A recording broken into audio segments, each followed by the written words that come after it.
বন্ধুরা, আমাদের পৃথিবীতে অবস্থিত সমুদ্রগুলো বরাবরই এক রহস্যের জায়গা, আর আজ থেকে কোটি কোটি বছর আগে এই সমুদ্রে এমন কিছু দানবের বসবাস ছিল। তাদের ব্যাপারে জানার পরও বিজ্ঞানীরা পর্যন্ত ভয়ে পেয়ে গিয়েছিল। এই ভয়ঙ্কর সামুদ্রিক দানবগুলো যদি এখনও আমাদের সমাজে ঘুরে বেড়াত, তাহলে সমুদ্র আমাদের জন্য এক ভয়ঙ্কর বিপদ এর জায়গা হয়ে থাকত। কিন্তু স্বস্তির ব্যাপার হচ্ছে, এই দানবগুলো অনেক আগেই পৃথিবী থেকে বিলুপ্ত হয়ে গেছে। আর আজকের এই ভিডিওটিতে আমরা এই ভয়ঙ্কর সামুদ্রিক দানবদের ব্যাপারে জানতে চলেছি। ইতিহাসের সবথেকে ভয়ঙ্কর প্রাণীর মধ্যে সবথেকে উপরে রাখা হয় এক প্রিডেটর এক্স প্রাজসি প্লিওসরাস ফানকেই নামে পরিচিত একটি নির্দিষ্ট প্রাগৈতিহাসিক সামুদ্রিক সরীসৃপের নাম হিসাবে ব্যবহৃত হয়। এই শিকারী প্রায় 15 কোটি বছর আগে জুরাসিক যুগের শেষের দিকে বাস করত। তার শক্তিশালী চোয়াল এবং দাঁত সহ প্রিডেটর এক্স সম্ভবত জুরাসিক যুগের শেষের দিকের মহাসাগরগুলিতে একটি শীর্ষ শিকারী ছিল। মাছ, ছোট সামুদ্রিক সরীসৃপ এবং সম্ভবত এমনকি ইচিথিওসর এবং অন্যান্য প্লিওসরের মতো বড় সামুদ্রিক সরীসৃপ শিকার করত। কিন্তু পৃথিবীতে আসা যে কোনো প্রাণীদের মধ্যে সবথেকে শক্তিশালী হিসেবে ধরা হয়ে থাকে। এমনকি সার্ক প্রজাতির সবথেকে ভয়ঙ্কর সাপের কামড়ের ওজনের থেকেও বেশি হতো এদের কামড়ের ওজন। প্রতি স্কয়ার সেন্টিমিটারে 2-3 থেকেও বেশি ছিল। এমনকি যেখানে মেগালোডন এর আকার ছিল সর্বোচ্চ 7 ইঞ্চি পর্যন্ত, সেখানে এদের দাঁতের আকার হতো 7 থেকে 9 পর্যন্ত এলাকার। দাঁতের কামড়ের ওজন এতটাই বেশি হতো যে কোনো প্রাণী এদের তাদের মাঝে এসে গেলে তার বাঁচার কোনো চান্স তো থাকবই না, বরং এই ওজন এর লোহা পর্যন্ত ভেঙে ফেলা সম্ভব। জুরাসিক যুগ থেকে ক্রিটেশিয়াস যুগের শেষ পর্যন্ত পৃথিবীতে বসবাস করত। তার মানে হচ্ছে আজ থেকে প্রায় 220 মিলিয়ন বছর আগে থেকে প্রায় 60 মিলিয়ন বছর আগে পর্যন্ত এই পৃথিবীতে বসবাস করত। এর সাথে সাথেই অধীর আগ্রহ তো 15 মিটার থেকে 25 মিটার পর্যন্ত। ডাইনোসরেরা পৃথিবী থেকে বিলুপ্ত হয়ে যায়। সেই সময় এই বিশাল ভয়ঙ্কর প্রাণীদের এই পৃথিবী থেকে বিলুপ্ত ঘটেছিল। 2 হেলিকপ্রিয়ন এক প্রকারের, এটা তো আমরা সবাই জানি যে শার্ক আকারে অনেক বড় আর ডেঞ্জারাস হয়। কিন্তু যদি এই শার্কের কাছেই কোনো এক্সট্রা হাতিয়ার থাকে, তাহলে দিনটি অনেক মারাত্মক হয়ে যাবে, রাইট? আর এরকমই এক্সট্রা হাতিয়ার এই হেলিকপ্টারের কাছেও ছিল, যা ছিল এটির দাঁত। আর এই দাঁতগুলো নরমাল থাকতে দাঁতের মতো ছিল না, বরং মারাত্মক চেইন ফোর্ড মতো ছিল। জাস্ট ইমাজিন করুন যে এই শার্ক হিফোক পানির জন্য কতটা ভয়ঙ্কর ছিল, যারা সেই সময় পানিতে বসবাস করত। এক্সপার্টদের মতো অনুসারে এই প্রাণীটি আজ থেকে 24 কোটি বছর আগে দেখা গিয়েছিল, যা হয়তো তার পরবর্তী 5 কোটি বছর আগে পৃথিবীতে ছিল। এটি তার একটা ধারণা ছিল যে এই স্বার্থে নিজের শিকারকে আমি কেটে টুকরো টুকরো করে ফেলতে পারত। আর এরা আকারেও 30 থেকে 40 ফুট পর্যন্ত লম্বা হতো। সচরাচর আজ থেকে 2 কোটি বছর আগে এই পৃথিবীতে বসবাস করত, আর তখনই তারা পৃথিবীতে প্রথমবারের মতো এসেছিল। সেই সময় সমুদ্র বর্তমান সময়ের থেকে অনেক বেশি ভয়ঙ্কর ছিল। বিশাল বিশাল সামুদ্রিক দানব এরা তখন সময় ঘুরে বেড়াত, আর সেই সময় মোসাসরাস সমুদ্রের রাজত্ব করে বেড়াতে। অথচ রাজকন্যা ডাইনোসর ছিল না, বরং এরা সেই সময়ের বিশালাকায় সরীসৃপ প্রাণী ছিল। কিন্তু সরীসৃপ হওয়ার পরেও সমুদ্রে থাকা যে কোনো ডাইনোসরের প্রজাতি এদের থেকে সবথেকে বেশি ভয়ঙ্কর ও শক্তিশালী ছিল। এদেরকে বর্তমানে গুইসাপ, হাঙ্গরো, টিকটিকির কম্বিনেশনের মতো একটি প্রাণী হিসেবে দেখা যেত। রেপটাইল হওয়ার পরেও এরা সমুদ্রকে নিজেদের বসবাসের জায়গা বানিয়ে নিয়েছিল।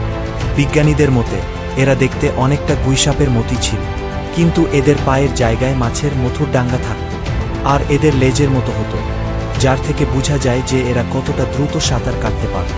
বিশালগর প্রাণীদের ওজন প্রায় 8,000 থেকে 14,000 কেজি পর্যন্ত হতো, যারা কিনা পানিতে থাকা সকল প্রাণী মৃত্যুর শিকার বানিয়ে ফেলতে পারত। সুইটি হোক সেই সময়ের কোনো অসুখ শার্ক, অথবা আকাশে থাকা কোনো ভয়ঙ্কর শিকারী পাখি, কেউ এদের হাত থেকে রক্ষা পেত না। মুসলমানদের উপর একটি সারিতে ডাক থাকত। প্রধান সেটি ছিল মুখের বাইরের দিকে, এবং তাদের মুখের পেছনে এবং কেন্দ্রের দিকে আরও একটি ছোট শেড ছিল। এরা সর্বোচ্চ 56 ফুট পর্যন্ত বা হতে পারত। তবে কিছু বিজ্ঞানীদের মতে এরা হয়তো আরও বড় আকারে ছিল, যেগুলো শেষ হয়ে গেছে সমুদ্রের গভীরে, অথবা সময়ের সাথে সেগুলোর প্রকৃতির সাথে মিশে গেছে। আজ থেকে 6.5 কোটি বছর আগে ডাইনোসরদের সাথে সাথে এরাও বিলুপ্ত হয়ে যায়। 3 লেভিজাথান লিফে হিস্টরি কোয়েলের একটি প্রজাতি, আর এরা বর্তমানে তিমিদের পূর্বপুরুষ ছিল। এরা ছিল বিশাল আকৃতির, যারা আজ থেকে প্রায় 1090 লক্ষ বছর আগে পর্যন্ত এই পৃথিবীতে নিজেদের অস্তিত্ব টিকিয়ে রেখেছিল। এই প্রাণী পেরুতে বেশি পরিমাণে পাওয়া যেত। তবে লেভিজাথান এটা সবথেকে বড় সামুদ্রিক জানোয়ার, যতদূর জানা যায় এটা 40 ফুট লম্বা হতে পারে, যাকে আপনারা মুভি বা কোনো রহস্যময় কাহিনীতে পড়ে থাকতে দেখবেন। কেউ কেউ এটা মনে করে যে এটা শয়তানের আরেকটু কিছু মানুষ এটা বলে যে এটা শুধুমাত্র সমুদ্রে থাকা এক বিশাল জানোয়ার। কিছু মানুষ এটাও বলে যে এটার মধ্যে প্রাকৃতিক শক্তি আছে। যারা এটা বিশ্বাস করে না তারা এটা বলেছে এটা মানুষকে ভয় পাও না, এই জন্য শুধুমাত্র কাল্পনিকভাবে তৈরি করা এক গল্প মাত্র। অক্টোপাস এই সামুদ্রিক জীব যা সহজেই যে কোনো জাহাজকে ঢুকিয়ে ফেলার জন্য বিখ্যাত বলে জানা যায়। এটার সাইজ পিক পর্যন্ত হতে পারে, যাদের সম্পর্কে আমরা এ পর্যন্ত অনেক ঘটনা শুনেছি, কিন্তু আমরা এখনও এটা পৃথিবীতে থাকার কোনো প্রমাণ পাইনি।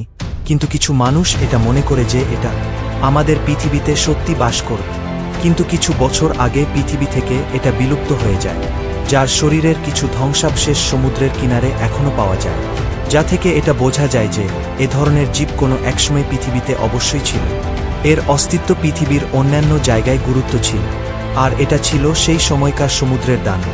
আর এরা আকারে প্রায় 40 থেকে 65 ফুট পর্যন্ত লম্বা হতো, আর ওজনের দিক থেকে এরা প্রায় 50 টন পর্যন্ত হতো, যাকে হাতির সাথে কম্পেয়ার করলে দেখা যাবে এদের ওজন প্রায় 6টি হাতির ওজনের সমান হতো। তাদের তো বড় শরীরের মধ্যে তাদের মাথা রাখার হতো প্রায় 10 ফিটের মতো। একটি মানুষের সম্পূর্ণ আকৃতির চেয়ে অনেক বড় দাঁতেরও চোয়াল একজন মানুষকে একেবারে গিলে ফেলার জন্য যথেষ্ট ছিল। এই প্রাণীগুলো যে শুধু আকারে বড় ছিল তা কিন্তু নয়, এদের এই বিশাল আকৃতির সাথে সাথেই ছিল খুব হিংস্র প্রকৃতির প্রাণী। হিংস্রতার দিক থেকে এরা সেই সময়কার সবথেকে বড় Shark. 4. Megalodon Shark. Megalodon Shark হল একটি প্রাচীন শার্ক প্রজাতি যা প্রাচীন মহাসাগর সমুদ্রগুলিতে বসবাস করে। এটি সাধারণত কফিনা ও লেজার লেভেলের সম্ভাব্য অবস্থান থেকে চিহ্নিত করা হয়। মেগালোডন শার্ক যখন প্রায় 18 মিটার দৈর্ঘ্যের হয় তখন এর আকার মানুষের প্রায় 10 গুণ বড়। এই মহাশার্ক বিশ্বের সবচেয়ে বড় এবং টানবের খাদ্যের জন্য খুব জনপ্রিয়। মেগালোডন শার্ক শক্তিশালী দানব প্রকৃতি হওয়ার সাথে সাথে অপরিষ্কার একটি নক্ষত্রের মতো দেখতে সক্ষম। এটি সমুদ্রের সাথে সমস্ত প্রাণীসঙ্গীর মধ্যেই একটি প্রকৃতি স্বর্গরত মহাসত্যের প্রতীক। মেগালোডন শার্কের আকর্ষণ বিজ্ঞানীদের মধ্যে একটি বিষয় হয়ে ওঠে এবং এই সবচেয়ে বৃহত্তম শার্ক রাষ্ট্রীয় জীব সঞ্চালনায় গণ্য। কথিত নির্বাচনের দাঁত সর্বনিম্ন 11 ইঞ্চি পর্যন্ত হতো এবং সর্বোচ্চ প্রায় 14.5 ইঞ্চি পর্যন্ত।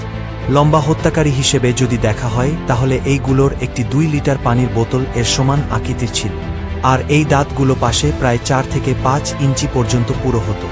এই দাঁতগুলো একটা বিধ্বংসী ছিল যে এই লিভিয়াটান মেগালোডন শার্ক আক্রমণ করে দিতে পারত বিশালাকৃতির হওয়ার কারণে।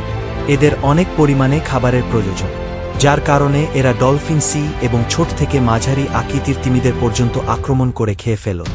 আজ থেকে প্রায় 90 লক্ষ বছর আগে যে সকল জায়গা অন্যান্য জায়গা থেকে তুলনামূলকভাবে গরম ছিল, আর সেই কারণেই এই তিমিগুলো সেই সময়ে গরম জায়গাতে যেতে শুরু করে দিয়েছিল। সেখানে এরা অনেক পরিমাণে খাবার পেয়েছিল, কিন্তু কিছু সময় যেতেই এরা খাবারের জন্য নিজেরাই নিজেদের সাথে কম্পিটিশন শুরু করে দিয়েছিল। এর সাথে আরও অনেক বড় প্রাণী ছিল যারা এদের খাবারে ভাগ বসাত, যে কারণে লিভাটন ধীরে ধীরে খাবারের অভাবের সম্মুখীন হতে হয়। আর এভাবেই খাবারের অভাবের কারণে আজ থেকে প্রায় 89 লক্ষ বছর আগে এই প্রাণীরা পৃথিবীর থেকে চিরদিনের জন্য বিলুপ্ত হয়ে গিয়েছিল।